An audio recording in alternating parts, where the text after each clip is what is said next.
Bueno, para arrancar este bloque 2, vamos a arrancar con membranas biológicas. ¿Qué son las membranas biológicas? Bueno, lo vamos a explicar ahora en profundidad, vamos a dar un pantallazo general, pero también nos vamos a focalizar en cada uno de los componentes, por lo menos los que ven acá en esta infografía. Y bueno, acá empieza explicando un poco.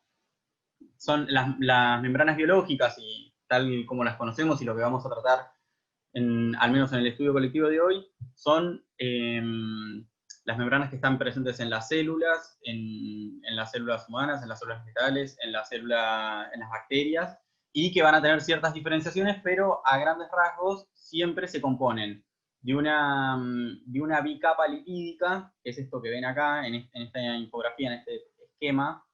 Tienen, principalmente es una bicapa lipídica. Se dice bicapa porque está compuesta por fosfolípidos, que ahora vamos a explicar en detenimiento cómo es la estructura de esos fosfolípidos, y que se disponen formando una bicapa, una doble capa, digamos, donde los fosfolípidos, ahora vamos a ver que tienen una cabeza polar y una cola hidrofóbica.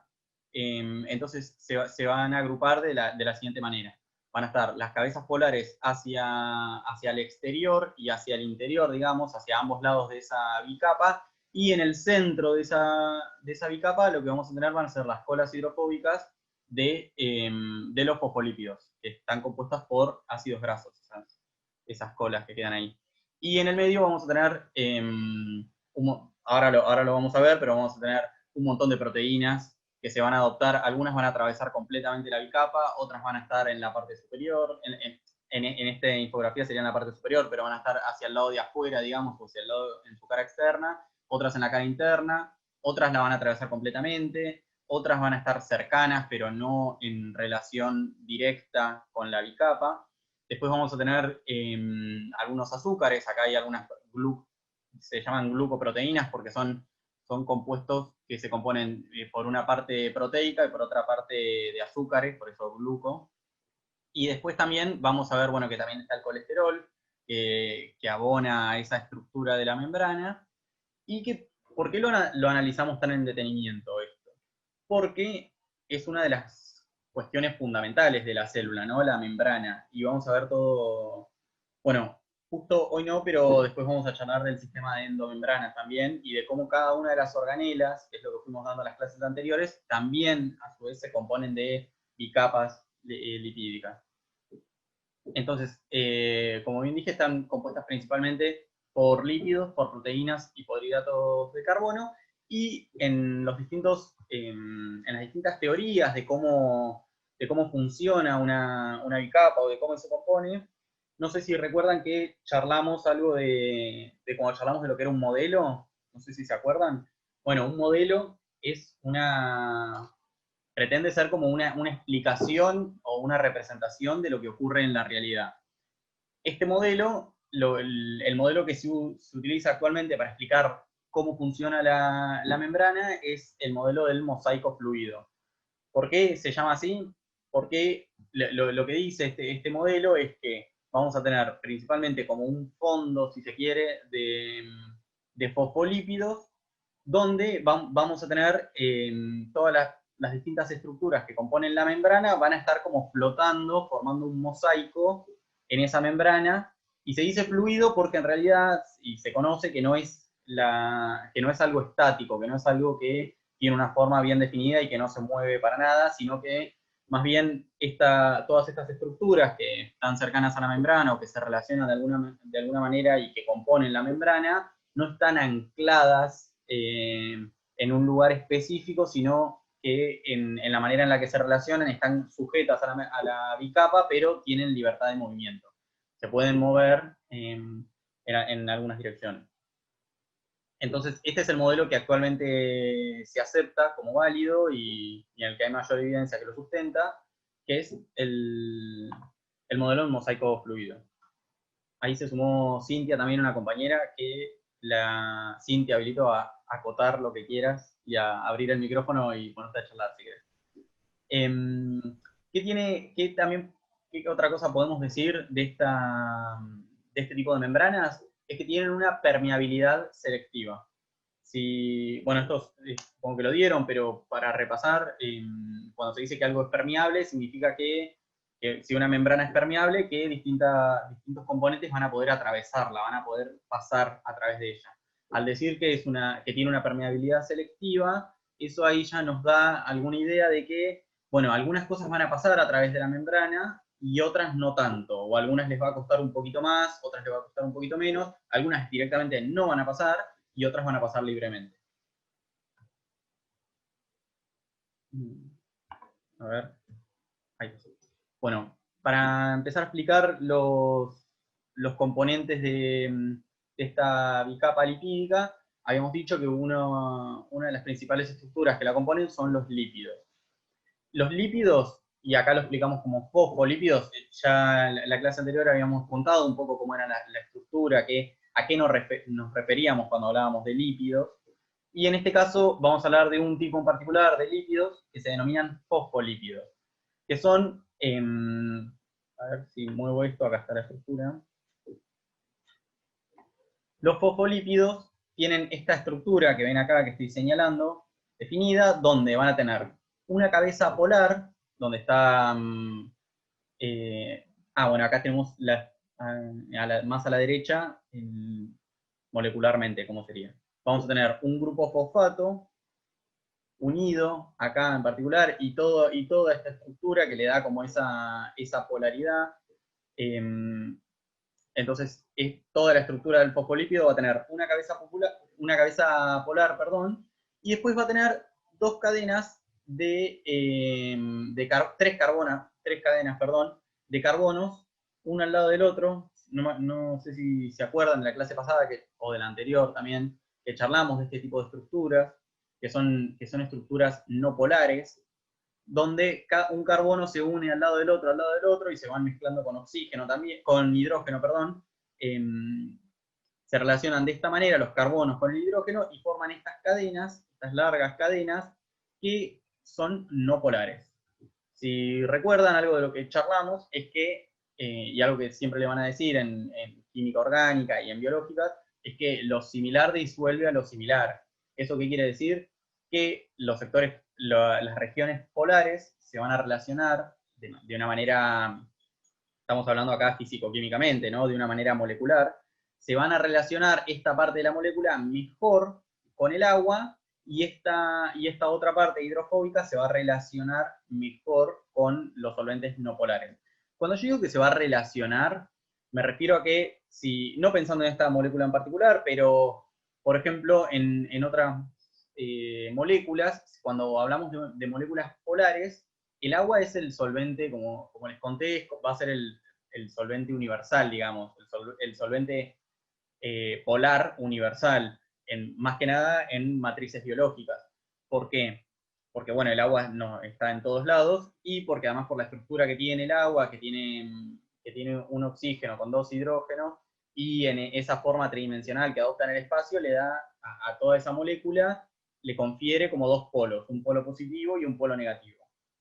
Entonces, esta molécula de agua, cuando tenga que rodear a distintos solutos o a otras moléculas, las va a poder disolver, digamos, se va a poder relacionar mejor con moléculas polares.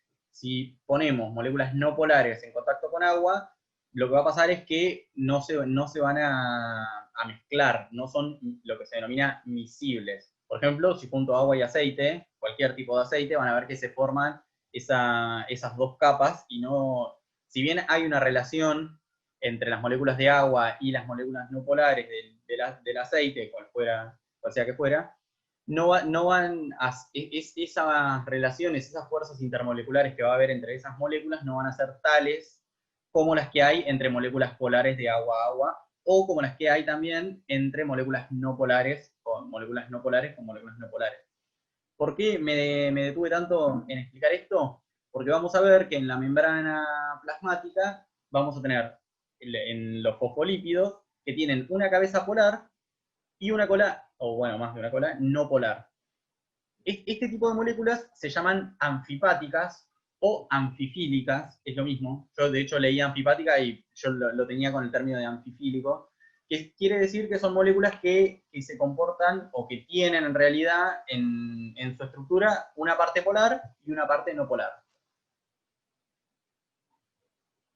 Claro, ahí está bueno, por ahí me parece como ejercicio identificar tanto en la parte polar, que es la cabeza, como en la cola, qué grupos funcionales tienen. Entonces, si reconocen el grupo funcional, entonces van a poder reconocer qué parte del agua, por ejemplo, va a reaccionar con este fosfolípido y qué parte no. Es un detalle, ¿no? Pero sirve porque a veces hacen que marquen a la molécula y los grupos funcionales también. Muy bien, sí. Y además, ¿por qué no nos centramos tanto en esto? Porque si ven este esquema, van a ver que todas esas cabezas hidrofílicas, acuérdense que, bueno, cuando se habla de hidrofílico, significa que se relaciona bien con el agua, y si se dice hidrofóbico, se dice que que no se relaciona bien con el agua, digamos, ¿no?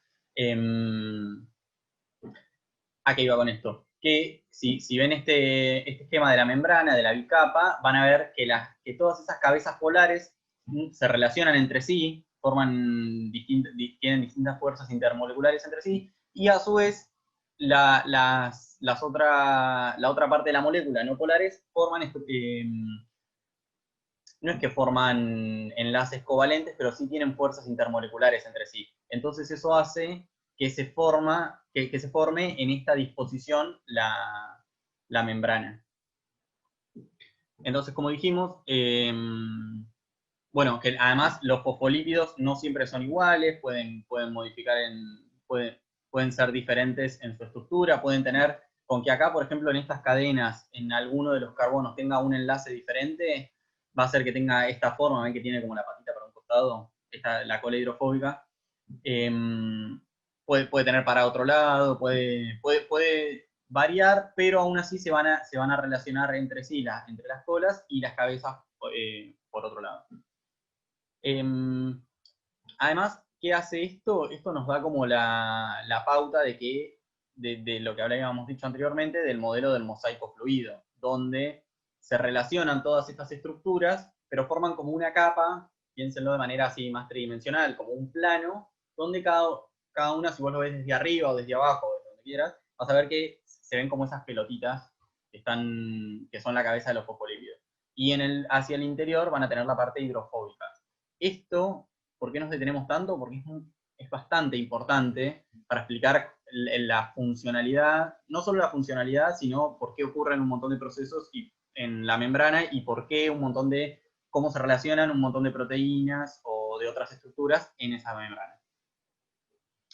Como dijimos, los fosfolípidos, además, se habla de mosaico fluido porque hay cierta fluidez en la relación entre estas moléculas, entre estas macromoléculas. Ahí le da cierta fluidez a la membrana.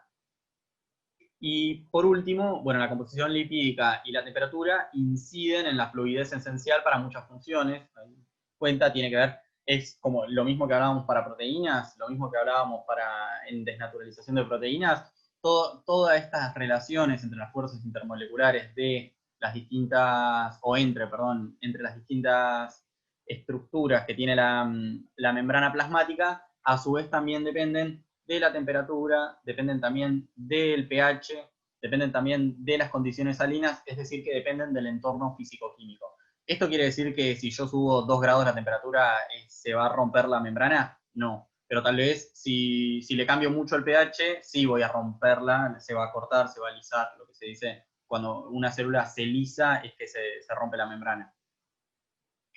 A su vez también, entre otras estructuras que vamos a tener acá interviniendo en la membrana biológica, vamos a tener el colesterol, la molécula de colesterol, que ahora no me acuerdo si hay alguna infografía ahí de cómo es la estructura, pero es una estructura bastante grande y no polar, bien no polar, que se une o forma parte de la membrana y que le da cierta rigidez a todo ese, a todo ese modelo de mosaico fluido donde teníamos un montón de pelotitas relacionándose entre sí. Bueno, el colesterol actúa dándole cierta rigidez. Entonces, si tenemos poco colesterol, va relacionándose con esa membrana. Si hay pocas moléculas de colesterol, la membrana va a ser muy fluida, va a ser como muy endeble, sí, muy endeble. Y si tenemos muchas moléculas de colesterol, va a ser bastante rígida la membrana biológica, incluso va a ser mucho más rígida y eso hace que se pueda romper más fácil. Bueno, por otro lado tenemos las proteínas, cómo se relacionan las proteínas en la membrana biológica. Vamos a tener las proteínas, así como charlamos la otra vez, en su estructura, no sé si se acuerdan, que tienen, a modo de repaso, tienen una estructura primaria que es la secuencia específica en realidad la secuencia de cómo se disponen un aminoácido al lado del otro en la proteína, esa es la estructura primaria. La estructura secundaria tiene que ver con cómo se relacionan esa estructura primaria, si forma alfa hélice o cadena alfa hélice o beta plegada. Y la estructura terciaria tiene que ver con cómo se relacionan esas alfas hélices y esas betas plegadas, formando una estructura tridimensional. Y la cuaternaria es como un poco más, que va un poco más allá en el orden tridimensional y explica cómo distintos monómeros, distintas estructuras terciarias que están separadas, que no están unidas covalentemente, se pueden relacionar entre sí para formar una proteína aún más grande. Habíamos hablado de la hemoglobina, habíamos hablado de otras. Acá sí lo ven, en esto que estoy señalando, vamos a ver que tenemos la membrana biológica, con los fosfolípidos, que están representados con las cabezas anfifílicas, perdón, las cabezas hidrofílicas están representadas en gris, las colas hidrofóbicas están representadas en amarillo, y acá tenemos una representación de lo que sería una proteína transmembrana. ¿Por qué me detengo en decir transmembrana? Porque si ven, esta proteína atraviesa toda la membrana y se relaciona a lo largo de toda la membrana, pero si ven, tiene como da al exterior y da al interior de la célula. En este caso tenemos la cara extracelular y la cara intracelular, del lado de abajo. Si ven la proteína, acá se ven, es una representación, pero tendrían como una estructura alfa hélice, y acá tienen lo que yo les contaba el otro día, que son los loops, que son esas regiones de la proteína, esas partes de la cadena que no se disponen ni de manera alfa hélice ni de manera beta plegada, pero que también es muy importante, y eso después por ahí lo podemos charlar si quieren, pero es una de las partes, incluso puede ser una de las partes, los loops pueden ser una de las partes más importantes de la proteína. Esto a modo de repaso de lo que hemos dado. ¿Qué particularidad tiene además tienen las proteínas? Que dependiendo de los restos que van a tener cada uno de esos aminoácidos, vamos a tener restos o aminoácidos en realidad que son más polares y otros que son menos polares. Entonces, si se ponen uno al lado del otro en la secuencia primaria, en la estructura primaria, se ponen uno al lado del otro. Bueno, ahí me avisa que quedan 10 minutos. Si se ponen uno al lado del otro, esos aminoácidos, y justo son una secuencia de varios aminoácidos que son más bien no polares, esa parte de la proteína va a ser no polar. Entonces, esa región no polar se va a relacionar mejor o va a formar fuerzas intermoleculares más fuertes o que al menos se equiparan con la parte interna de la bicapa lipídica, es decir, con las colas hidrofóbicas. Porque acuérdense que lo similar disuelve a lo similar, lo hidrofóbico se relaciona mejor con lo hidrofóbico y lo hidrofílico se relaciona mejor con lo hidrofílico. Entonces, en esta parte de la proteína, en la parte que se ubica en el medio de la bicapa, vamos a ver que van a prevalecer mayoritariamente los aminoácidos no polares, que le van a dar esa parte, a esa estructura de la proteína, una parte más no polar que se va a relacionar mejor con las colas lipídicas de los fosfolípidos que están en el medio de la membrana.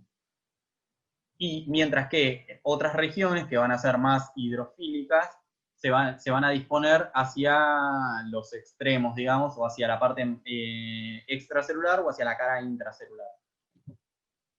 Acá más abajo tenemos un esquema un poco más complejo de cómo es una membrana biológica.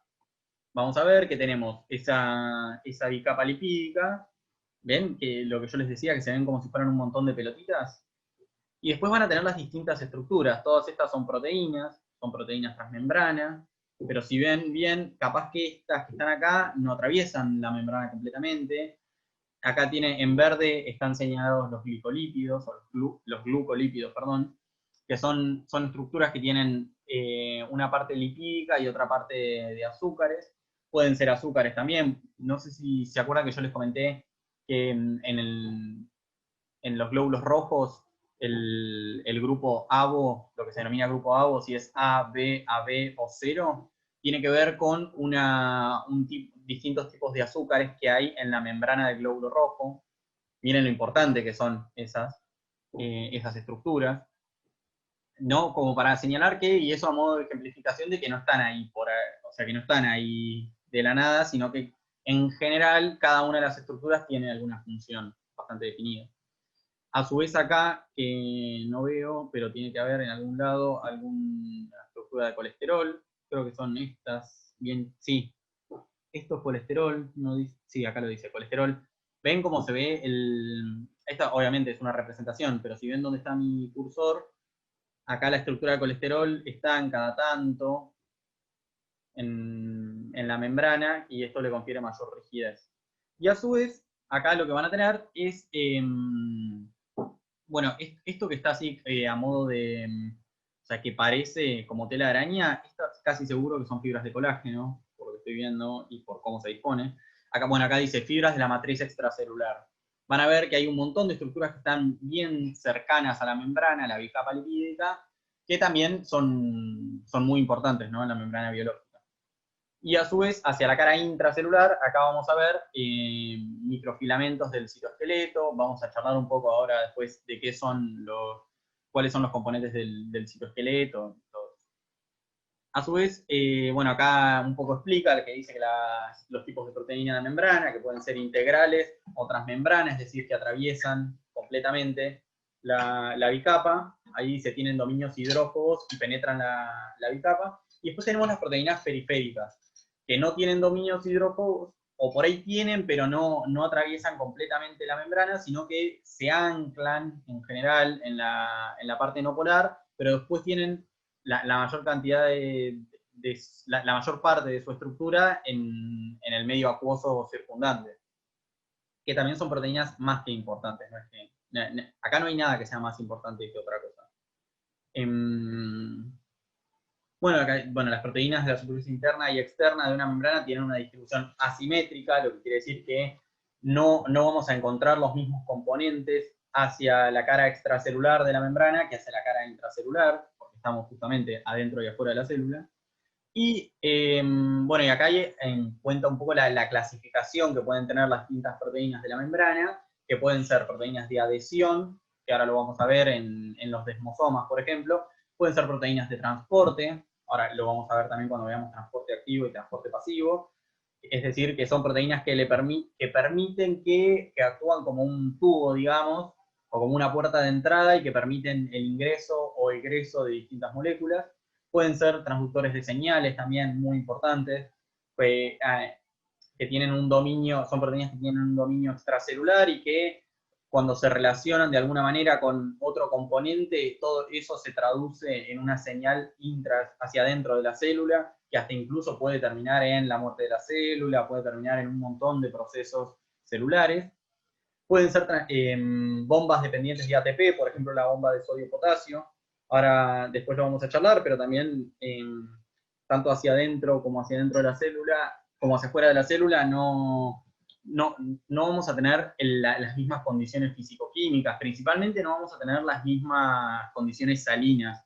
Vamos a ver que, por ejemplo, en cuestión de no vamos a tener la misma concentración de potasio adentro de la célula que afuera de la célula, no vamos a tener la misma concentración de calcio adentro que afuera, o de sodio o de distintos iones, y vamos a ver que hay algunas proteínas que se dedican a balancear esa relación. Algunas va a haber proteínas que saquen potasio, otras que lo entren, otras que saquen sodio, y algunas que lo hagan de manera espontánea, que no requieran energía, y va a haber otras que van a necesitar ATP. Acuérdense que habíamos dicho que el ATP es como la moneda de cambio de la energía de la célula, entonces va a estar mediando el ATP cada vez que se necesite energía para, por ejemplo, sacar un protón, para, por ejemplo, sacar un sodio o meter, eso lo vamos a ver. Y después va a haber un montón de proteínas que van a estar ancladas a la membrana que van a ser enzimas, que ya charlamos muchísimo en la clase anterior sobre enzimas. A ver. Bueno, por otro lado vamos a tener los hidratos de carbono. Acá cuenta que, bueno, que se ubican principalmente en la superficie externa de la membrana y suelen estar unidos a lípidos o a proteínas y actúan como sitios de reconocimiento para otras células y moléculas. Porque, así como, bueno, veníamos hablando de la importancia de la membrana, una de las cosas más importantes que tiene la membrana de la célula es que va a interferir directamente en la comunicación que va a tener esa célula con las células vecinas. Entonces, acá si ven, tenemos la representación en la infografía de abajo, donde acá los fosfolípidos ya se ven en rosa, ya cambiamos de color, pero no importa. Y, por ejemplo, vamos a tener un glicolípido que se está relacionando de alguna manera con otra célula. O, por ejemplo, con un virus. O, por ejemplo, con un anticuerpo. Puede ser con una hormona, con una enzima, con otra bacteria. Por ejemplo, hay un tipo de receptor, van a ver que las células, más que nada, ya ahora metiéndome en las células del organismo humano, van a tener muchísimos, pero muchísimos receptores en su membrana, incluso creo que van a tener un receptor al lado del otro. Y, por ejemplo, hay un receptor, el receptor de angiotensina 2, que tiene que ver con que es un receptor, está en la membrana de casi todas las células y que media principalmente en un sistema fisiológico que se llama renina, angiotensina, aldosterona, que, entre otras cosas, lo que hace es mantener la presión arterial. ¿Por qué lo traigo a discusión? Porque en ese receptor es donde se une el coronavirus, el COVID-19, este virus pandémico que está expandiéndose por todo el mundo. Ese virus, la puerta de entrada que tiene en las células de la orofaringe principalmente, pero en casi todas las células del cuerpo, es a través de ese receptor que está en la membrana, y es lo que le permite desencadenar un proceso de endocitosis que es más complejo, pero lo primero que hace el virus es unirse a ese receptor que está en la membrana. Se permite el ingreso del coronavirus a la célula gracias a que se une a un receptor que está en la membrana. Como para que vean que los hidratos de carbono y las proteínas transmembrana y estas estructuras que están rodeando la membrana son muy importantes. Acá hay, en el cuadro de arriba, pueden ver que está de manera un poco más esquemática. Tenemos la bicapa lipídica, donde ahí tenemos las proteínas integrales, las proteínas transmembrana, las proteínas periféricas, acá abajo, hacia el lado intracelular, y hacia el lado extracelular tenemos los fosfolípidos, las glucoproteínas, que en general tienen como algún dominio extracelular, que son acá los hidratos de carbono. Después podemos tener proteínas periféricas, pero que también tengan hidratos de carbono, que además esto va a formar lo que se denomina glucocálix. El glucocálix es como un conjunto de estructuras, principalmente glucídicas, principalmente glúcidos, que se encuentran del lado exterior, en el medio extracelular, pero bien pegados bien cercanos a la membrana, que es el glucocálix también es muy importante en la membrana biológica porque le confiere estructura, porque permite, por ejemplo, puede hacer que algunas moléculas no se puedan unir, o puede hacer que otras moléculas puedan llegar hasta la membrana, hasta la bicapa lipídica. Es una estructura muy importante el glucocálix también. Y está adyacente, digamos, a la membrana, siempre en el medio extracelular. Y acá, bueno, tipos de hidratos de carbono asociados a la membrana, tenemos los glucolípidos, que están unidos a un lípido y actúan como señales de reconocimiento para interacciones intracelulares. Después tenemos las glucoproteínas, que están unidas a proteínas. Esto, si se ven, es glucolípido unido a lípidos. En general esos lípidos van a estar inmersos en la bicapa. Y después tenemos las glucoproteínas, que van a ser glúcidos, que están unidos de alguna manera covalentemente a la proteína, esa proteína también está unida o se relaciona de alguna manera con la membrana. Pueden ser de reconocimiento o... A ver, si falta ingresar alguien. Ay, esperen, no estoy grabando, me parece. ¿O sí? ¿Desaparece que estoy grabando? Ah, estoy grabando. Bueno, listo, que después lo editen, ¿eh? Bueno, y las proteínas y lípidos de una membrana son independientes entre sí y tienen ahí interacciones covalentes, comento.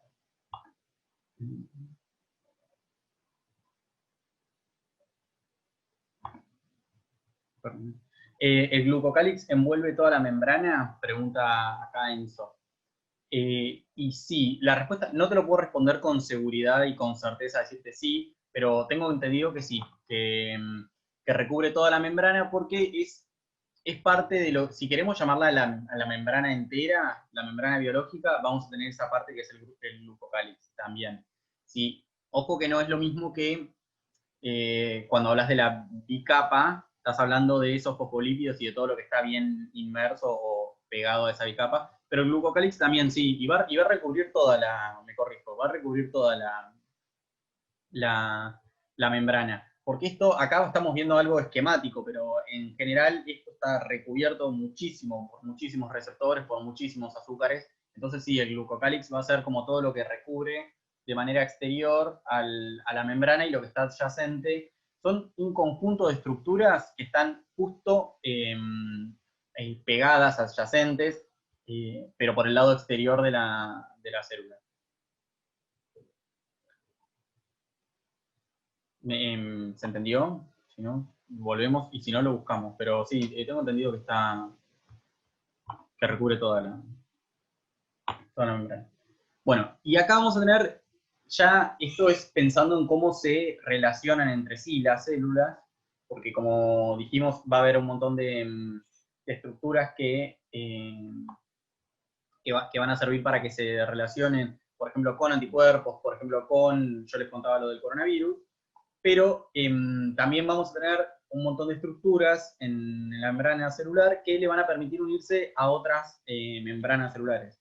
En este caso, por ejemplo, en estructuras que permiten la adhesión celular, vamos a tener por un lado a los desmosomas, que son este tipo de estructuras. Acá está a la izquierda, se ve el esquema, donde vamos a tener proteínas transmembrana, vamos a tener proteínas hacia el lado intracelular, que se van a ir uniendo y le van a ir permitiendo esa unión, y que además esa unión es una unión muy fuerte, que le va a conferir un cierre. Los desmosomas son como botones, que van a permitir que dos células se unan, y además, si se ve la micrografía electrónica, vamos a ver que hay proteínas que es como si emitiera prolongaciones hacia el interior, son otro tipo de proteínas que se relacionan ahí también, y que forman parte de todo ese complejo de unión que se denomina desmosoma. Entonces, en sí, ¿qué es bien un desmosoma? Bueno, es un complejo de unión entre dos membranas biológicas de dos células distintas. Y acá lo vemos. Tenemos el esquema y la micrografía electrónica. Y por otro lado tenemos también las uniones de tipo hendidura o de tipo gap. Estas también son un tipo de unión donde lo que se forma es, entre las dos membranas biológicas, se forma un complejo proteico de proteínas transmembrana, que lo que permiten es la formación de un poro entre las dos membranas, que acá está abierto, como dice, bueno, cerrado y abierto, pero lo importante que tienen las uniones gap es que permiten el paso de algunos solutos es decir, que permiten la comunicación entre dos células. Es una unión entre dos membranas que permite el pasaje de algunos iones de una célula a la otra. Acá lo vemos en una micrografía electrónica, cómo se ven como, ven que se ven bien como la estructura del gap, que es como circular, donde en el medio es como si fuera un tubo.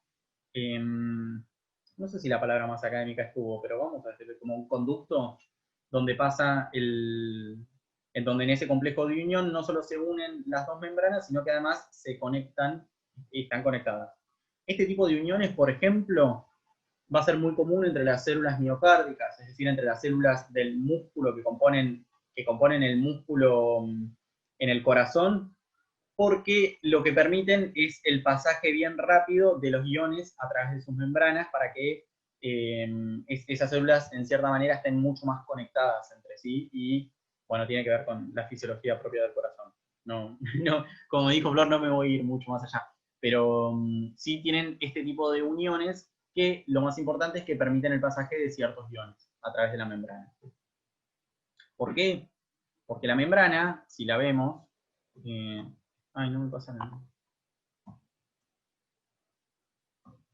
La membrana, como si la vemos como en esta estructura, acá vamos a tener, habíamos hablado de la selectividad de la membrana. Bueno, vamos a ver que un montón de estructuras no logran pasar, no la logran penetrar y ir de un lado al otro de la célula. Por ejemplo, los iones. Los iones no van a pasar porque, si bien se pueden relacionar de manera, de mejor manera, digamos, con las cabezas anfifílicas, con las cabezas hidrofílicas, perdón, con la parte hidrofóbica no van a pasar. El ion acá no va a tener manera de pasar a través de la membrana. Va a necesitar una proteína transmembrana que actúe como facilitadora o como bomba para el pasaje de ese ion. Y, esta no la pasé. Bueno, volviendo al tema de la membrana plasmática y de que se organiza como un modelo de mosaico fluido, a esto a modo de resumen, en la membrana vamos a tener los lípidos del tipo fosfolípido, colesterol o glucolípido, que forman la bicapa, y por otro lado vamos a tener los glúcidos, que son los que contamos que forman parte del glucocálix, que se encuentran en la cara exterior, principalmente, puede haber en la cara interior también, pero principalmente en la cara exterior de la bicapa, y que tienen glucolípidos y glucoproteínas que forman el glucocálix y se ubican en la cara externa, y acá, bueno, cuenta otorgando la asimetría de la bicapa lipídica. Además, vamos a tener las proteínas, que pueden ser del tipo integrales o periféricas, es decir, que van a poder atravesar completamente la membrana o no, y que su principal función va a ser el transporte y la comunicación. El transporte de iones y la comunicación con otras células. A su vez, todo eso forma la bicapa lipídica, que es una barrera semipermeable. Acá algo más para decir de la adhesión celular, dice que mediante la membrana las células se reconocen y se adhieren entre sí, y esto depende de glucoproteínas de tipo de unión, homotípica o heterotípica. Esto lo nombramos. Acá mira, también Cintia nos agregó cuando hizo el PowerPoint, que está hermoso, nos agregó acá una pregunta, a ver, ¿qué tipo de micrografía electrónica son estas? Si alguien quiere decirlo. ¿Se acuerdan que lo charlamos?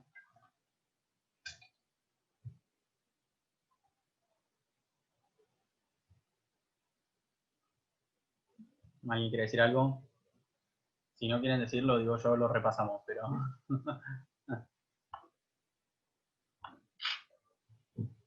De transmisión, sí. Muy bien, tenemos estas que estoy señalando, donde están los desmosomas, van a ser de transmisión. ¿Se acuerdan que en la micrografía electrónica de transmisión lo que hace es que ese haz de electrones incide de manera directa, pasa como a través y nos da regiones que van a estar más densas? Se le dice así, se habla de densidad porque es donde se retienen más o donde pasan más los electrones, pero vamos a ver así como una radiografía, digamos, algo plano. Esta también es una micrografía de transmisión, pero después esta yo les diría que es de barrido, porque ven que tiene como una estructura tridimensional, como que se llega a ver bien un poquito lo tridimensional ahí. Parece más como una foto, parece una foto de la luna. Pero bueno, no, no es eso. Pero se van a ver los distintos, acá, por ejemplo, lo que se ve y lo que está marcando en esta que estoy señalando, dice small gap, la unión de los gaps. Y ven que los gaps forman, en general también se ponen uno al lado del otro, o no, pero en general sí, y ven cómo se ven. Se ve como más rugoso, porque además es como, se ve acá en la parte superior izquierda, como Esto es el esquema, ¿no? Viene el dibujo bien esquemático de cómo son, ven que como que sobresale también un poco la superficie, bueno, eso es lo que se ve en esta micrografía electrónica de barrido.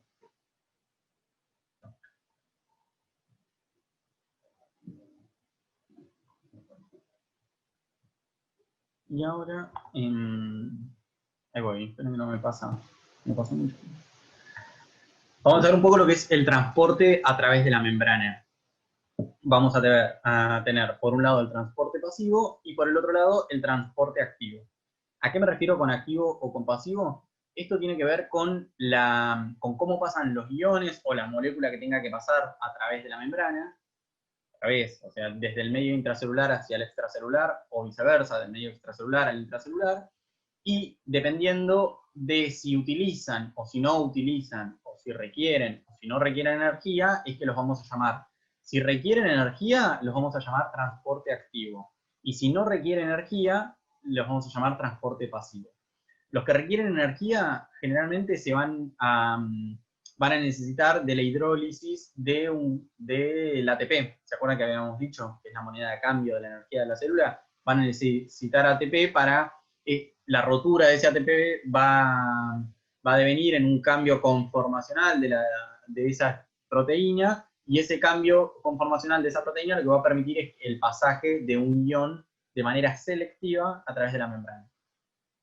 En general, cuando hablemos de los distintos tipos de transporte a través de la membrana, vamos a hablar de transportes selectivos, de transportes que, por ejemplo, va a haber una proteína específica transmembrana que va a permitir que pase un solo determinado tipo de ion. O sea, va a haber por ejemplo, va a haber una proteína transmembrana que solo va a permitir el pasaje de cloro. ¿Por qué? Porque el ion cloro, con su forma, digámosle, con su tamaño, con su agua de hidratación, con todo lo que tiene alrededor, va a tener como un tamaño en particular, y esa proteína transmembrana va a permitir el pasaje solo de los iones cloro. Es como si fueran un tragamonedas o las fichitas, que pasa solo la fichita específica y deja que pase, o vos pones una moneda de $1, bueno, ahora no se usa muchas monedas, pero no importa, pones una moneda de $1 y reconoce que es una moneda de $1, bueno, esas proteínas actúan de una manera similar y dejan pasar solamente al ion en cuestión. Vamos a ver que hay otro tipo de transporte activo, y seguramente lo vieron, que es la bomba de sodio-potasio, que es una proteína transmembrana que permite la entrada y la salida de manera coordinada, por un lado de potasio y por otro lado de sodio, pero siempre es como que entra uno, sale el otro, y de una manera muy selectiva, no entra otro ion ahí que estaba por ahí, pasó, no, sí, solamente ese. Después va a haber otro tipo de transportes, por ejemplo, otras proteínas transmembranas que se van a denominar aquaporinas, que son proteínas transmembranas que permiten el paso de agua, y nada más que de agua, a través de la membrana de esa bicapa lipídica. ¿Por qué? Porque al agua, por ejemplo, se le va a dificultar pasar a través de la parte hidrofóbica de la bicapa. Entonces va a pasar a través de esas estructuras que se denominan aquaporinas. Pero volviendo a la clasificación de transporte activo o pasivo, vamos a ver que los transportes pasivos no requieren energía, y dentro de eso vamos a tener los fenómenos de difusión. Se habla de difusión cuando un ion difunde de un lado a otro, y dentro de la difusión podemos tener la difusión simple o la difusión facilitada. La difusión simple es cuando una determinada molécula pasa a través de la membrana y no necesita ningún transportador. Por ejemplo, el dióxido de carbono, creo que difunde la membrana tranquilamente. Pero obviamente hay otros. Pero hay estructuras que pasan a través de la membrana, entran y salen sin ningún problema, y hay otras que no, justamente la gran mayoría que no, que van a necesitar un transportador específico, pero que, por ejemplo, en el caso de las aquaporinas, ese transportador que permite el paso de la molécula de agua no va a requerir energía. Entonces vamos a estar hablando de un transporte pasivo cuya difusión recibe el nombre de facilitada. Se habla de difusión facilitada cuando hay un transportador que permite que ese ion o que esa molécula pase a través de la membrana sin utilizar energía, porque estamos en transporte pasivo. Y esto, osmosis y diálisis, ahora se los comento.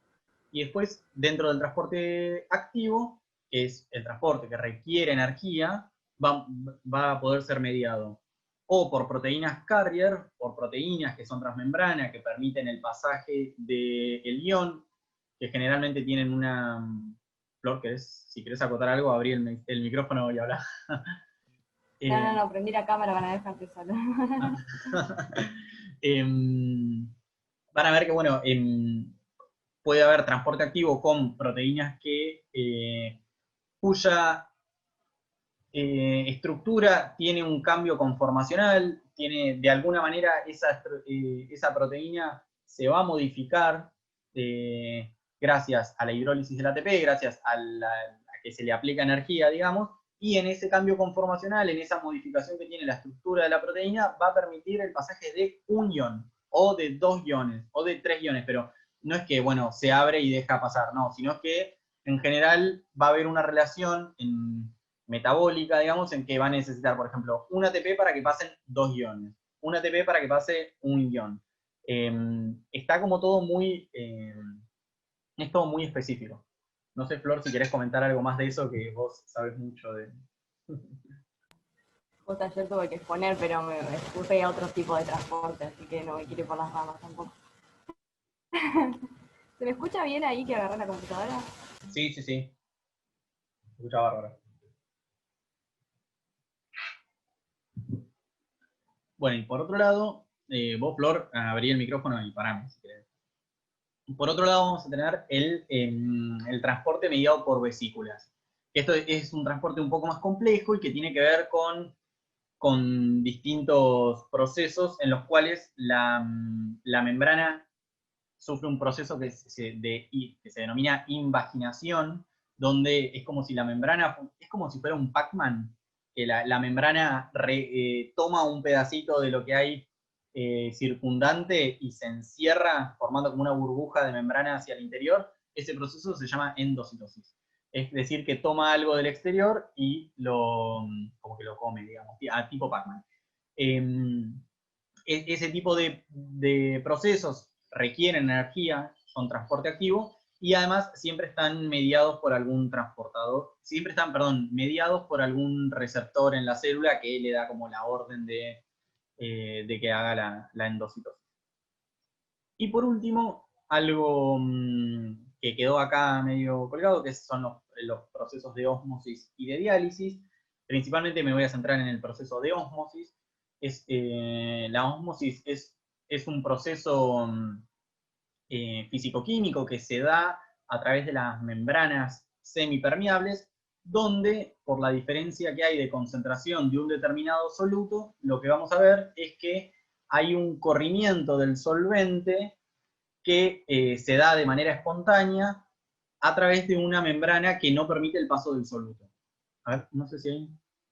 Bueno, acá está explicado un poquito mejor, pero a grandes rasgos la ósmosis lo que es que si yo tengo una membrana semipermeable que permite el paso del solvente, pero que no permite el paso del soluto, y a su vez tengo concentraciones diferentes de soluto a distintos lados de la membrana, lo que vamos a ver es que de manera espontánea se observa un corrimiento del solvente a fin de equiparar esas concentraciones, a fin de igualar esas concentraciones a ambos lados de la membrana. Entonces lo que vamos a ver es que donde yo tenía más concentración de soluto, se va a dar un paso de un corrimiento del solvente a través de la membrana semipermeable y va a pasar desde donde había más solvente libre hacia donde había menos, digamos, para equiparar la concentración de ese soluto. No sé si me enrosqué un poco, pero a grandes rasgos lo que pasa es que el agua principalmente se corre de un lado hacia el otro para que la concentración de los solutos sea la misma a ambos lados de la membrana. Esto se lo pueden tomar, así que presten mucha atención. Porque además es un fenómeno físico-químico que se da, que incluso hay un TP de eso, que no sé si lo vieron, con la membrana del huevo, que se ponen distintas soluciones.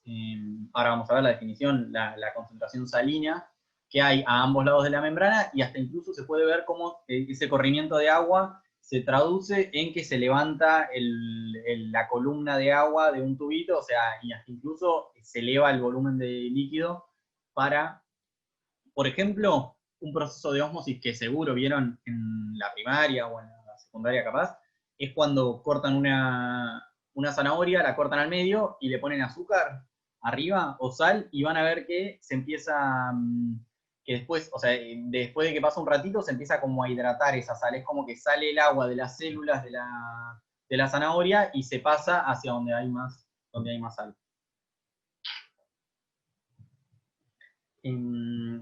Como les decía, estamos hablando de que las membranas biológicas van a ser semipermeables, entonces vamos a ver que hay mucha restricción al paso de solutos, al paso de iones, principalmente, de un lado hacia otro de la membrana, lo que nos va a dar como corolario, o lo que se ve es que vamos a tener distintas concentraciones de iones a ambos lados de la membrana. Por ejemplo, vamos a tener concentraciones mayores de un determinado ion en el medio extracelular que en el medio intracelular. Eso lo que nos va a dar es un gradiente. Un gradiente de concentración lo que implica o lo que significa es que yo a ambos lados de la membrana voy a tener concentraciones diferentes de ese soluto. Entonces, para recapitular un poquito, en los procesos de difusión vamos a ver, acá lo explica como el desplazamiento neto de regiones de mayor concentración a regiones de menor concentración. En el proceso de difusión, lo que vemos en sí es que el soluto se corre desde donde hay más hacia donde hay menos, siempre en general es así, y vamos a tener por un lado la difusión simple, que tiene que ver con moléculas que atraviesan la bicapa, sobre todo hidrófobas y el agua, y que no logran atravesar fácilmente aminoácidos, iones o azúcares, para la difusión simple. Y la facilitada es lo que les decía, que es cuando tienen una proteína o una estructura que les permite el pasaje de manera selectiva y específica a través de la membrana. Y acá, bueno, cuenta que pueden ser sustancias con carga y que pueden ingresar por canales de proteínas integrales o por unión a una proteína. Y además, en la difusión, porque la difusión implica el transporte, estamos hablando de transporte pasivo, como les decía, el transporte pasivo no hay gasto neto de energía. Entonces, es como lo que comanda el pasaje de un lado al otro, es el gradiente de concentración. Siempre en el transporte pasivo lo que vamos a ver es que hay un corrimiento o se mueven los iones o estas estructuras en particular, se mueven desde donde hay más hacia donde hay menos. Entonces, por cuestiones físico-químicas, por cuestiones espontáneas, digamos, ese corrimiento o esa difusión se va a dar de manera espontánea, no va a requerir energía, no le vamos a tener que aplicar energía para que pase. Entonces, como dice esto, la rapidez y la dirección de la difusión dependen del gradiente de concentración dentro y fuera de la célula y del gradiente electroquímico. Porque además vamos a ver que a ambos lados de la membrana, y esto ya es un poquito más complejo, pero igual se los digo, como hay pasaje de distintos tipos de iones, a su vez también va a haber una diferencia de potencial electroquímico. No me voy a profundizar mucho más ahí. Por otro lado tenemos la diálisis, que es la difusión de un soluto a través de una membrana diferencialmente permeable, y aquellas moléculas a las que la membrana es impermeable no logran difundir y quedan separadas de las que sí son permeables para la membrana. Y por otro lado tenemos la ósmosis, que es este proceso que les comenté, que es la difusión simple del agua, que se mueve de zonas de menor concentración a las de mayor, en favor del gradiente, de menor concentración del soluto, es decir, el agua se mueve desde donde el soluto está menos concentrado hacia donde está más concentrado, a fin de que quede siempre balanceado la concentración a ambos lados. Y para comparar presiones osmóticas entre dos soluciones a ambos lados de la membrana, acá viene esto que es un juego de palabras, pero que es muy importante, es si se trata de soluciones isotónicas, hipertónicas o hipotónicas. Por un lado, las dos soluciones isotónicas, si ponemos dos soluciones que son isotónicas, significa que tienen la misma actividad de los iones o que tienen la misma concentración salina, digámosle. Van a ver que por ahí les hablan de actividad también, pero es como si tuviera la misma concentración en general. Pónganse, para simplificar, que tenemos cloruro de sodio a ambos lados de la membrana. Bueno, si dos soluciones son isotónicas, van a tener la misma concentración. Entonces, como tienen la misma concentración de soluto, no va a haber un movimiento neto de moléculas de agua de un lado hacia el otro, porque tienen la misma presión osmótica. ¿Qué es la presión osmótica? Como habíamos dicho, que la ósmosis es este proceso de corrimiento del solvente de un lado al otro, desde donde hay mayor concentración a donde hay menor. Perdón, a ver, lo tengo que pensar. Desde donde hay menor concentración a las de mayor. Eso, a su vez, va a dar un proceso de presión osmótica, porque ese solvente ese corrimiento va a dar como una presión, que ahora hay un dibujito, creo, que le sigue, que tiene que ver con cómo la explicación. Igual, si no, ustedes acá. Si yo tengo dos soluciones, miren acá, por ejemplo, ¿ven que tengo más puntitos, digamos, de este lado que del otro? Donde tengo mayor concentración, lo que vamos a ver va a ser un corrimiento del líquido o del agua, del solvente, desde donde hay menor concentración hacia donde hay mayor concentración, ¿no? A través de, acá hay una membrana semipermeable. ¿Para qué? Para que tengan la misma concentración a ambos lados. Esa presión, que acá se marca como en un tubo en U, donde hasta incluso se levanta del otro lado la columna de agua, si yo quiero equiparar y no permitir el corrimiento del solvente, eso es lo que se va a llamar presión osmótica. Es la presión que yo tengo que aplicar para que no pase, digamos, para que no haya ese corrimiento. Es parte de lo mismo, porque tiene que ver con cuánta fuerza pasa el solvente para el otro lado, ¿no? Pasa que si yo tengo mayor concentración todavía acá, la ósmosis, el pasaje osmótico va a ser de solvente va a ser todavía mayor, entonces voy a necesitar una presión mayor para impedir que pase de un lado al otro el solvente. Y esto, ¿por qué también es muy importante? Porque en las células lo que vamos a ver es que las células se hinchan o se encogen dependiendo de cómo cómo son las condiciones osmóticas, la presión osmótica afuera o adentro de la... Abajo del dibujito que explicaste recién estaba eso. Ah, joya, bueno, ahora voy. Fíjate que está el glóbulo rojo. Ah, listo, sí, ya lo vi. Antes de pasar entonces eso, les comento, tenemos, por otro lado, cuando hay distintas concentraciones salinas, tenemos lo que se denomina hipertónica, como una solución hipertónica, que son solutos concentrados en el exterior y por lo tanto una presión osmótica mayor, una célula pierde agua y por lo tanto se encoge. Todo esto de hipertónica o hipotónica hay que ver desde dónde me paro yo para definirlo, desde qué punto. Si tengo desde el medio intracelular, por ejemplo, y digo que la solución extracelular es hipertónica, lo que voy a decir es que los solutos en el medio extracelular están más concentrados, por eso hiper, entonces va a haber como un corrimiento de agua desde adentro hacia afuera y eso va a hacer que la célula se encoja, o no es, de manera más coloquial decirlo, se achicharra. Es como que se achicharran las células. Por otro lado, lo mismo es con la hipotónica. Si tengo un soluto que está más diluido en el interior, voy a decir, ahora si me paro desde el lado extracelular, voy a decir que la solución del medio intracelular es hipotónica. Este juego de palabras, hipertónica e hipotónica, siempre hay que referirlo a algo, hay que ver desde dónde estamos hablando, desde dónde nos paramos para decir que una concentración es hipo o hiper. Y antes de pasar al transporte activo, acá está lo que comentaba Flor. Tengo un glóbulo rojo, donde, por ejemplo, acá tengo agua que puede entrar y salir, y tengo una solución isotónica. Una solución extracelular que es isotónica con respecto a la solución intracelular.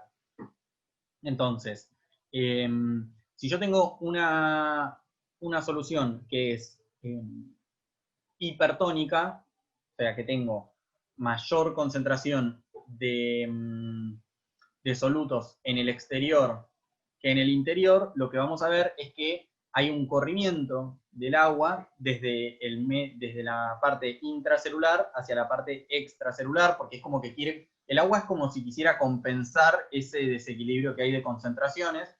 Entonces vamos a ver un proceso en el cual el agua fluye desde el interior de la célula hacia el exterior, entonces es como que pierde volumen esa célula, se ve como así achicharrada. Eso lo van a ver en un TP. Por otro lado, si yo le pongo una solución hipotónica en el exterior, lo que va a pasar es que el corrimiento del solvente ahora se va a dar de manera inversa y va a pasar el agua desde el medio extracelular, donde hay menor concentración de solutos, hacia el medio intracelular, donde hay mayor concentración de solutos, con el fin de balancear esa desigualdad. Y de esa manera lo que nos va a pasar es que se nos va a llenar de líquido la célula y que se va a reventar. Incluso esto se denomina lisis osmótica. Acuérdense que lisis quiere decir que que la membrana de una célula se rompa. Cuando hablan de que una bacteria o una célula se lisa, significa que se rompe. Si yo se da este último proceso en el que decía que tenés mayor concentración de soluto adentro que afuera de la célula, esa célula se va a alisar. Por eso ahora, por ejemplo, pueden empezar a pensar por qué es tan importante la concentración salina en la sangre, por ejemplo. Si tengo más sal, si tengo menos sal, si no, porque es muy importante el equilibrio electrostático. Pero bueno, tampoco me voy a ir mucho más. Flor, ¿querés acotar algo? No, que eso de lisar, o sea, seguramente van a tomar esto porque les re gusta tomarlo. Y utilicen esa palabra, no digan que explota la célula porque no les va a gustar. Sí. Y por otro lado tenemos el transporte activo. Para el transporte activo vamos a tener, va a estar mediado o por proteínas del tipo carrier, que se le denomina carrier, si no, proteína transmembrana, y si no, mediado por vesículas. Y acá explica un poco más cómo es ese transporte. El tipo de proteínas que van a producir el transporte activo, acuérdense que siempre hay intercambio de energía en el transporte activo, siempre se necesitan moléculas de ATP para pasar. ¿Por qué? Porque en general, no siempre, pero en general el transporte activo lo que hace es llevar solutos en contra de su gradiente. Porque así como habíamos dicho que en la difusión facilitada o en la difusión simple, que es el transporte pasivo, los iones o las moléculas pasan desde donde hay más hacia donde hay menos, entonces ese pasaje es espontáneo. En este caso lo que vamos a ver es que cada vez que quiera hacer algo en contra del gradiente de concentración, voy a necesitar energía para producir ese transporte. Bueno, y como les dije, siempre que estemos hablando de transporte activo, vamos a necesitar energía, y en general estos transportes activos se van a dar para mover o para transportar, mejor dicho, moléculas en contra de su gradiente. Vamos a tener, por un lado, el transporte activo, que está mediado por proteínas, y a su vez lo vamos a diferenciar o lo vamos a clasificar en transportes según el tipo de proteínas y en cuántas sustancias mueven. Vamos a tener los uniportes, semiportes y antiportes. El tipo de transporte uniporte lo que dice es que se mueve una sola sustancia en una sola dirección. Es decir, una sola molécula, por ejemplo, un transporte que permita el ingreso de cloro. Entonces, en una sola dirección, un transportador. Después vamos a tener los semiportes, que mueven dos sustancias en la misma dirección, por ejemplo, que permite que entre cloro y además sodio. Entonces vamos a tener un transportador sodio-cloro, pero que además que permite que entren los dos a la vez. Y después vamos a tener los antiportes, que son los transportadores que permiten el pasaje de sustancias a través de la membrana, pero en direcciones opuestas. Es decir, voy a tener un ion que entra y un ion que sale. Y Y después, a su vez, esto es como la categorización de qué hace. Bueno, si entra, es un transportador que está en la membrana y que permite que pase un solo ion en una dirección, que pasen 2 iones en una dirección, o que pasen 2 iones pero en distintas direcciones, que meta uno y saque otro. Y a su vez vamos a tener el tipo de transporte activo, lo vamos a poder clasificar en primario o en secundario. El primario es el que utiliza la energía liberada por la hidrólisis de ATP, que es la que impulsa el desplazamiento de iones contra el gradiente. Por ejemplo, la bomba de sodio-potasio. Es decir, que va a ser una bomba, va a ser un transportador, que va a mover sodios de un lado hacia el otro y potasio del otro lado, es decir, que va a ser un transportador antiporte, porque los va a mover en direcciones opuestas, y que utiliza la hidrólisis de ATP para realizar ese transporte. Y por otro lado vamos a tener el transporte secundario, que es el transporte activo secundario, que es el desplazamiento en contra del gradiente, pero que se logra usando energía recuperada de dejar que los iones atraviesen la membrana siguiendo su gradiente de concentración.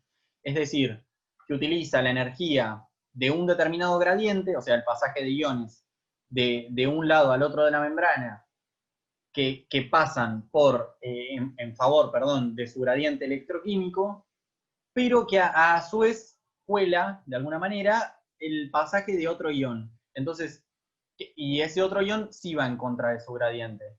Entonces, estamos hablando de que es un transporte activo, pero que la energía, digamos, que se utiliza para hacer ese transporte es a costa del pasaje a través de su gradiente de otro tipo de ion. Es decir, que utiliza la energía electrostática que tiene, porque cuando hablamos de que hay un pasaje a favor de su gradiente, es porque hay también toda una energía que es la propia de esa difusión, de ese fenómeno espontáneo. Entonces utiliza esa energía propia del pasaje de un ion a favor de su gradiente y cuela ahí otro ion, entonces utilizando esa energía, que, Flor, ayúdame, no sé, tiene un nombre que ahora no se me viene a la cabeza, me sale protón motriz, pero no es eso. Pero bueno, lo importante es que utiliza esa energía del gradiente de concentración de otro ion y a su vez pasa un ion que sí va en contra de su gradiente. Y por otro lado, en el transporte activo tenemos el mediado por vesículas y, por ejemplo, las macromoléculas no van a ingresar por transportadores, porque son muy pequeños los transportadores, pero sí van a entrar por vesículas, que ese proceso, como ya dijimos, se denomina endocitosis, y a su vez se le hace una diferenciación a ese proceso de endocitosis que se puede denominar fagocitosis, pinocitosis o mediada por receptores proteicos. La fagocitosis es que parte de la membrana engloba a macromoléculas, y la pinocitosis es, en realidad, la fago y la pinocitosis son procesos muy similares, pero en la pinocitosis la vesícula, se forman vesículas pequeñas con sustancias disueltas. Es como si tomara un poquito de solvente también. Es muy sutil la diferencia, pero bueno, hay cierta diferencia. Y después la mediada por receptores proteicos que se unen a una molécula específica en fosas recubiertas que se invaginan y forman una vesícula alrededor de la macromolécula unidad. Es decir que hay una macromolécula que entra a la célula porque reconoce un anticuerpo, porque reconoce una estructura que está en la membrana y ese reconocimiento se traduce en una señal de endocitosis, es decir, que cuando reconoce a esa estructura que está en la membrana biológica, se va a dar el proceso de endocitosis mediada por receptores proteicos. Yo les comenté que es lo que pasa, por ejemplo, en el caso del coronavirus. Por otro lado, tenemos la exocitosis, que es como la endocitosis, pero contraria, digamos. Es el proceso por el cual la célula secreta macromoléculas mediante la fusión de vesículas con la membrana plasmática. Es decir, que tiene las vesículas, no sé si saben, bueno, las vesículas son como pedacitos de membrana plasmática que están en el citosol y que lo que tienen que son, como están formadas, la membrana de la vesícula está formada por la misma naturaleza que la membrana plasmática, lo que va a permitir es que cuando se acerquen tanto se unan y en esa unión lo que estaba dentro de la vesícula se libere al medio extracelular. Ese es el proceso que se denomina exocitosis. Y acá, a modo de resumen, o para recapitular un poquito, vamos a tener el transporte pasivo, que algo de esto charlamos, y después el transporte activo. Del transporte pasivo y activo, ¿se acuerdan que hablábamos lo de semiporte, antiporte? Acá lo tenemos, donde estoy señalando, tenemos un esquemita. Esto es lo que le decía, la difusión sin necesitar ATP, la difusión facilitada, donde pasa por ejemplo, la coaporina puede ser un transportador, una proteína del canal, dice, que se forma un canal donde pasa un ion. Después hay proteínas transportadoras, estas ya sí activas, de manera que se consideran uniporte, donde ven que acá en el esquema tiene como un circulito ahí, como si fuera, como si tuviera cierta especificidad, porque la tiene, porque pasa un determinado ion en particular. Después tenemos las semiporte, tenemos la uniporte donde pasa un solo ion, las semiportes donde pasan dos iones diferentes, o dos estructuras diferentes, dos moléculas, mejor dicho, diferentes, y las antiporte donde pasa una molécula hacia un lado y la otra molécula en distintos sentidos, en opuestos sentidos. Y por último, en el transporte activo, acá tenemos el transporte primario mediado por ATP. Esta es la bomba de sodio-potasio, por la cual salen 3 sodios y entran 2 potasios a la célula. Después tenemos acá un transportador de calcio, que necesita ATP también para hacer ese pasaje. Y después tenemos los transportes secundarios, el transporte activo secundario, donde, por ejemplo, utilizo el pasaje de un ion, pero que a su vez ese ion me va generando un gradiente de concentración que ese ion va a querer pasar para el otro lado, entonces utilizando ese pasaje es que aprovecho la energía para colar, digamos, o meter otro ion. Por ejemplo, acá está explicado de alguna manera, acá tiene también lo mismo, el gradiente de concentración del sodio, ven que hay más sodio afuera que adentro, pero como pasa, como esta bomba lo que hace es pasar 3 iones de sodio para afuera, y entrar 2 potasios, me va generando otro gradiente de concentración del potasio desde adentro hacia afuera. Y a su vez, en esto, lo que vamos a ver es que puede ser que haya un transporte activo que produzca un gradiente de concentración y que para pasar que después haya otro transporte que utilice ese gradiente de concentración para volver como a equilibrar, pero que en ese pasaje aproveche el pasaje de otro ion. Entonces ahí estamos hablando como del transporte activo secundario, donde hay como 2 procesos en simultáneo, pero que están como coordinados de alguna manera. Entonces acá, a modo de resumen, y ya terminando un poco, porque se nos está haciendo muy largo, tenemos ahí una estructura de la membrana plasmática, con todas las estructuras que fuimos comentando, y que tiene, y acá este gran cuadro lo diferencia a la membrana plasmática en cuanto a su estructura y en cuanto a su función. Por el lado de la estructura, vamos a hablar de la composición y del modelo. La composición de la membrana, dijimos que estaba formada por proteínas, por carbohidratos y por lípidos. Y a su vez, cada una de esos tipos de macromoléculas tienen alguna función en particular. Las proteínas pueden ser integrales o periféricas y permiten el pasaje de iones porque actúan como transportadores, permiten el reconocimiento de distintas señales del medio extracelular, permiten el reconocimiento de la proteína con respecto a otra célula, de la célula, perdón, con respecto a otra célula. Por otro lado tenemos los carbohidratos que forman, que se relacionan con las proteínas o con los lípidos, formando glucoproteínas o glucolípidos, cuya función principal es constituir lo que se conoce como glucocálix, que es esa parte de la membrana o ese conjunto de estructuras que está adyacente a la membrana, que está pegada a la membrana, pero que del lado exterior, y que le confiere no solo mayor rigidez a la estructura, no solo le da como un aporte a la estructura de la membrana y de la pared celular, sino que también permite que haya reconocimiento de otro tipo de señales, que pasen algunas moléculas, que otras no lleguen. por ejemplo, que capaz que una bacteria no puede infectar una célula porque va a quedar retenida en el glucocálix, porque es una estructura bastante compleja de glucolípidos y de colágeno también, que es una estructura que vamos a ver, pero que también está ahí siempre mediando, formando como una red, que no va a permitir, por ejemplo, que una bacteria pueda meterse hacia dentro de la célula. El glucocálix va a tener un montón de funciones. Y por otro lado, habíamos dicho que están los lípidos de la membrana, que formados principalmente por fosfolípidos y también por colesterol, que forman la bicapa lipídica, y que le dan ese modelo de mosaico fluido.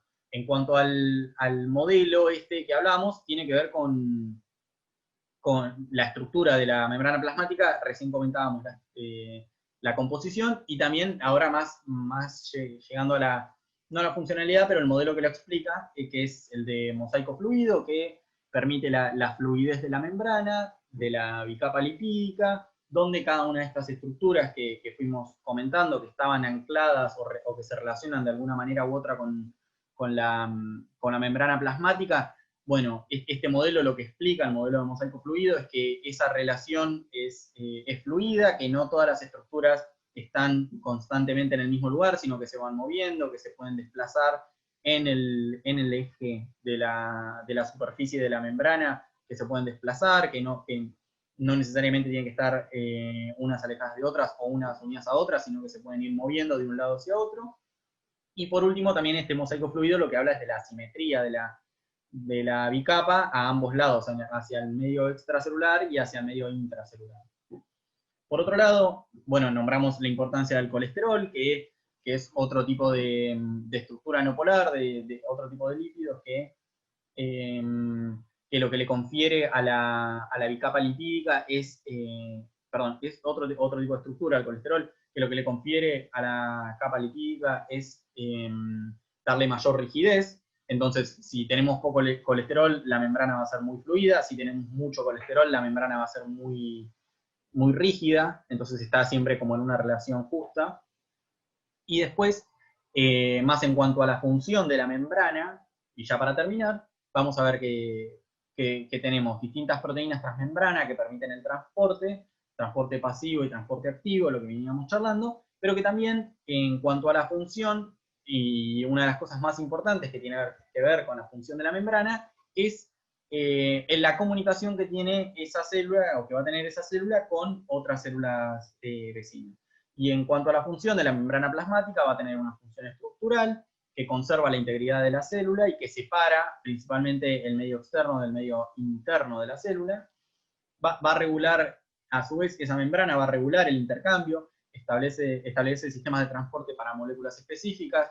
Lo que nos dice eso también es que va a permanecer en equilibrio la concentración electrolítica o salina a ambos lados de la membrana, principalmente manteniendo siempre la ósmosis, la ósmosis celular, para que esa célula no se lise, es decir, que no se reviente, pero ustedes tienen que decir que no se lise. A su vez también la membrana le va a tener esa semipermeabilidad a distintos iones, va a permitir la comunicación y la unión con otras células a través de los desmosomas, de las uniones gap, pero también a través de los distintos tipos de estructuras que están en el medio, hacia el medio extracelular, de esas glicoproteínas, de esas proteínas de membrana, y también va a tener el reconocimiento antígenos, que esto no lo charlamos, pero tiene que ver con que, a su vez, cada una de esas estructuras va a hacer un reconocimiento antigénico, que es lo que se dice, que para cada, y esto ya estamos hablando de organismos animales, de mamíferos, que tienen un sistema inmune desarrollado, donde cada una de esas estructuras va a ser reconocida o no por el propio sistema inmune. ¿Por qué es importante esto? Por ejemplo, volviendo a transfusiones de sangre, vieron que si es grupo RH positivo o negativo, o si a uno le dan, vieron cuando se habla, bueno, de qué sangre se puede transfundir o cuál no. Bueno, si a vos te transfunden una sangre con la cual vos no sos compatible, tu sistema inmunológico lo que va a reconocer van a ser esas glicoproteínas que están formando el grupo A, B, AB o 0, lo va a reconocer de manera extraña y por eso cada vez que se habla de reconocimiento antigénico tiene que ver con cómo el sistema inmune reconoce o no alguna estructura, pero que son muy importantes porque si te transfunden sangre que no va, te morís básicamente. Así para no nombrarlo, pero se genera toda una reacción del sistema inmune muy fuerte, por lo cual tiene que ver con la importancia que tienen esos grupos y esas glicoproteínas en la membrana de una célula, por traer un solo ejemplo, pero hay muchísimos más.